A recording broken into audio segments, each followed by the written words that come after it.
والقلب سما نحو السماء مترنما لا تنقضي أنت للروح دواء رمضان رمضان رمضان. إن الحمد لله نحمده ونستعينه ونستغفره ونعوذ بالله من شرور أنفسنا ومن سيئات أعمالنا من يهده الله فلا مضل له ومن يضلل فلا هادي له وأشهد أن لا إله إلا الله وحده لا شريك له وأشهد أن محمدا عبده ورسوله يا أيها الذين آمنوا اتقوا الله حق تقاته ولا تموتن إلا وأنتم مسلمون. Assalamu alaikum. Aujourd'hui nous allons parler sur le mérite exceptionnel du don pendant le mois du Ramadan. Le prophète sallallahu alayhi wa sallam décrit le généreux et l'avare comme deux hommes qui portent chacun une armature en fer.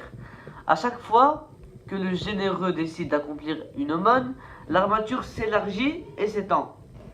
L'homme ne trouve plus sa pression et agit librement. Quant à l'avare, à chaque fois qu'il s'apprête à accomplir une aumône, les anneaux se resserrent et l'armature se bloque, ne laissant aucune marge de mouvement.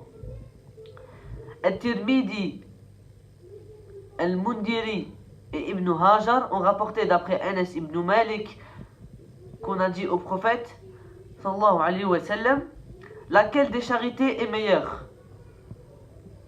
Il répondit: la meilleure des charités, dit-il, est celle accomplie pendant le Ramadan.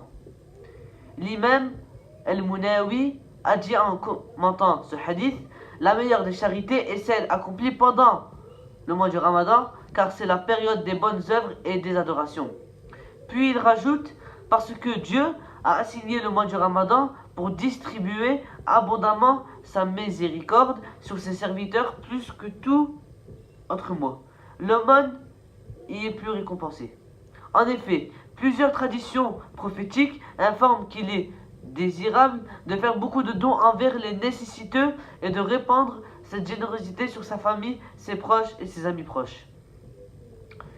L'imam Ibn Khuzayma a rapporté dans son Sahih, ainsi que Al-Mundiri dans son livre, d'après Salman, que le prophète a dit: ô hommes, un mois honoré vous ombrage, un mois durant lequel se trouve une nuit plus précieuse que 1000 mois, un mois pendant lequel Dieu Azza wa Jal a prescrit le jeûne obligatoire de jour et la veillée volontaire.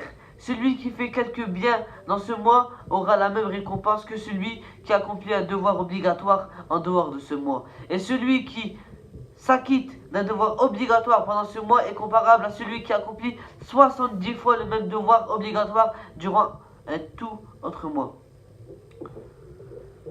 Outre l'absolution de ses péchés, celui qui donne à manger à un jeûneur se verra libéré des chaînes de l'enfer et son action lui vaudra la même récompense que celle de ce jeûneur, sans rien diminuer la valeur de ce dernier.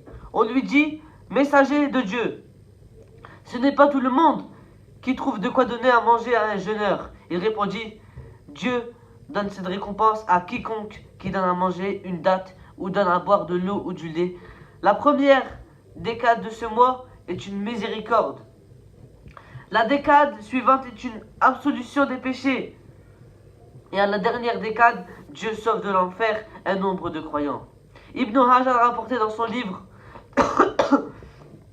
selon certains savants, que l'action obligatoire est récompensée 70 fois par rapport à une action surérogatoire. Leur argument est le hadith de Salman précité. Quant au comportement du prophète sallallahu alayhi wa sallam dans ce mois, l'imam Bukhari a rapporté selon Ibn Abbas radiallahu anhuma, le prophète sallallahu alayhi wa sallam était l'homme le plus généreux. Il était encore plus au mois de Ramadan quand il rencontrait l'archange Gabriel. Ce dernier le rencontrait chaque nuit le long du Ramadan. Ils étudiaient ensemble le Coran. Lorsque Gabriel, puisse Dieu le saluer, rencontrait le messager de Dieu, ce dernier était plus généreux à dispenser le bien que le vent qui ramène la pluie. Aqulu qawli hada, wassalamu alaykum.